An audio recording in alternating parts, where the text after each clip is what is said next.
আজ আমরা ত্রিকোণমিতি চ্যাপ্টার ক্লাস 10 এর যে ত্রিকোণমিতির চ্যাপ্টার আছে তার আমরা বেসিক থেকে আলোচনা করব। ত্রিকোণমিতি কি বা এর সূত্র কি সব কিছুই।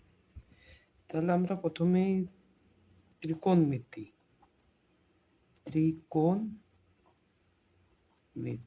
ত্রিকোণ মানে ত্রিভুজ, ত্রিভুজেরই তো তিনটি কোণ, ত্রিকোণ। আর মিতি মানে পরিমাপ। তাহলে ত্রিকোণমিতি হচ্ছে ত্রিভুজের পরিমাপ, ঠিক আছে। তাহলে আমরা যদি একটা ত্রিভুজ এঁকে নিই, একটা সমকোণী ত্রিভুজ এঁকে নিলাম। সমকোণী ত্রিভুজ কাকে বলে? যে কোণের একটি কোণ 90 ডিগ্রি তাকে সমকোণী ত্রিভুজ বলে। তাহলে এই দুটো কোণ কত আমরা জানি না, জানার দরকার পড়বে না। তবে এই কোণটা নিশ্চয়ই 90 ডিগ্রি কম, আর দুটো মিলে 90 ডিগ্রি, কারণ ত্রিভুজের তিনটি কোণ 180 ডিগ্রি, আমরা এটা জানি তো, ঠিক আছে। তাহলে যদি আমরা এই কোণের সাপেক্ষে করি, যদি এই কোণটাকে আমরা একটা ধরে নিলাম, এই কোণের সাপেক্ষে এটা হয়ে যাবে লম্ব। আর আমরা সবসময় জানি 90 ডিগ্রির অপোজিট বাহুটা হচ্ছে অতিভুজ,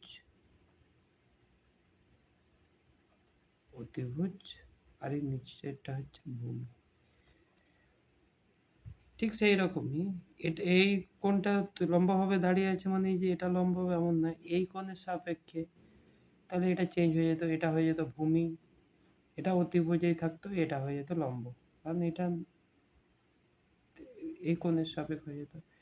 তাহলে এখান থেকে আমরা টোটাল 6টা অনুপাত পেয়ে যাব। সেই 6টা অনুপাত কি কি? একটা হয়ে যাবে লম্ব বাই অতিভুজ, একটা অনুপাত পেয়ে গেলাম লম্ব বাই অতিভুজ। আর কি অনুপাত পাবো? ভূমি বাই অতিভুজ একটা পেয়ে যাব, ভূমি বাই অতিভুজ। আর কি পাবো? লম্ব বাই ভূমি, তাহলে তো দেখা গেল 3টা আমরা পেলাম, আর বাকি 3টা কোথায়? তো এর অন্য অনুপাতগুলি হচ্ছে, একটা হচ্ছে অতিভুজ বাই লম্ব, আমরা লিখতে পারি তো, এটা একটা অনুপাত। দ্বিতীয় অনুপাত অতিভুজ বাই ভূমি,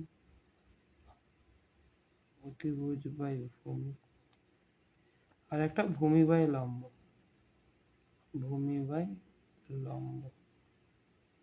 তাহলে আমরা টোটাল 6টা অনুপাত পেয়ে গেলাম। এবারে এই লম্ব বাই অতিভুজকে আমরা এই থিটার সাপেক্ষে এর নাম দিয়ে দিয়েছি সাইন থিটা। ভূমি বাই অতিভুজ কস থিটা, লম্ব বাই ভূমি ট্যান থিটা, অতিভুজ বাই লম্ব কোসেক থিটা, অতিভুজ বাই ভূমি সেক থিটা, আর ভূমি বাই লম্ব কট theta.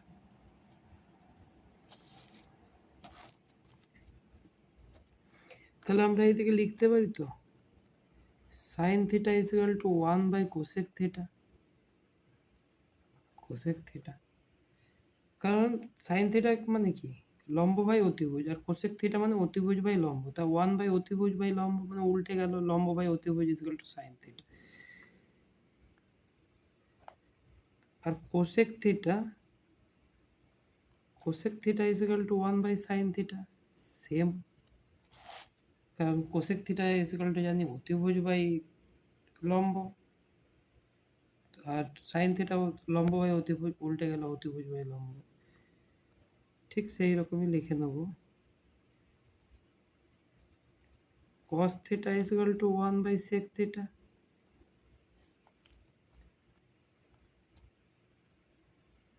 Sec theta is equal to 1 by cos theta. 5 number.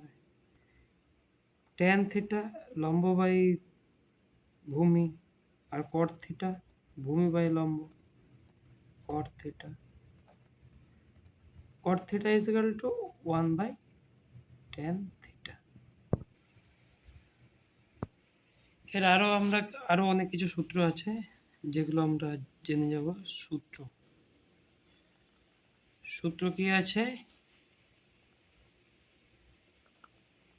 sin square theta plus cos square theta is equal to 1. এক নম্বর সূত্র হয়ে গেল। তো যদি sin square theta আবার বলা হয় 1 minus cos square theta, sorry sin square theta, আবার যদি cos square theta দেওয়া থাকে তাহলে 1 minus sin square theta। এটা একটা সূত্র গেল। দ্বিতীয় একটা সূত্র হচ্ছে cos square theta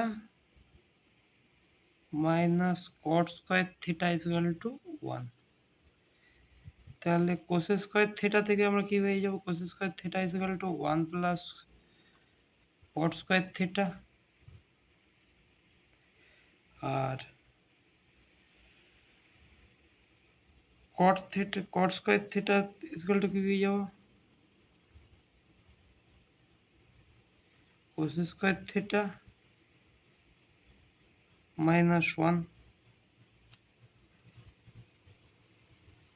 ঠিক আছে, আর একটা আমরা সূত্র জানবো, sec square theta minus tan square theta is equal to 1। তাহলে sec square theta is equal to 1 plus tan square theta,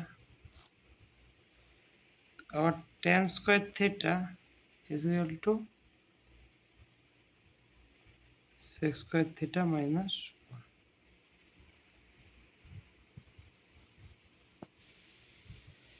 তাহলে এই সূত্রগুলো আমরা পেয়ে গেলাম। ত্রিকোণমিতির ক্লাস 10 এর ম্যাক্সিমাম অঙ্ক এই সূত্রগুলো থেকে হয়ে যাবে। আমরা এই ত্রিভুজের একটা আমরা সূত্র লিখে নিচ্ছি। অতিভুজ স্কয়ার সমান কি? লম্ব স্কয়ার প্লাস ভূমি স্কয়ার। তাহলে অতিভুজ ইজ ইকুয়াল টু কি পেয়ে যাব? রুট ওভার অফ লম্ব স্কয়ার প্লাস ভূমি স্কয়ার।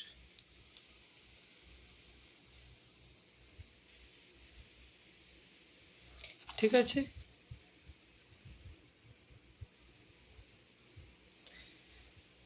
পরের ক্লাসে আমরা শিখব থিটার মান অনুযায়ী, থিটা 0 ডিগ্রির মান, থিটা 30 ডিগ্রির মান,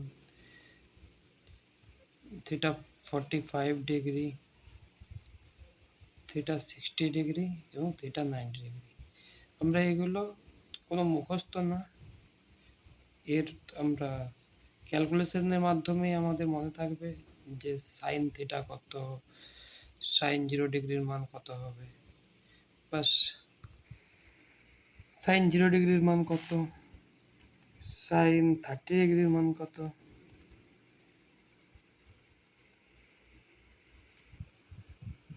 এগুলো আমরা পরের ক্লাসে জানবো। তো এখনকার মতো এই পর্যন্তই। Thank you.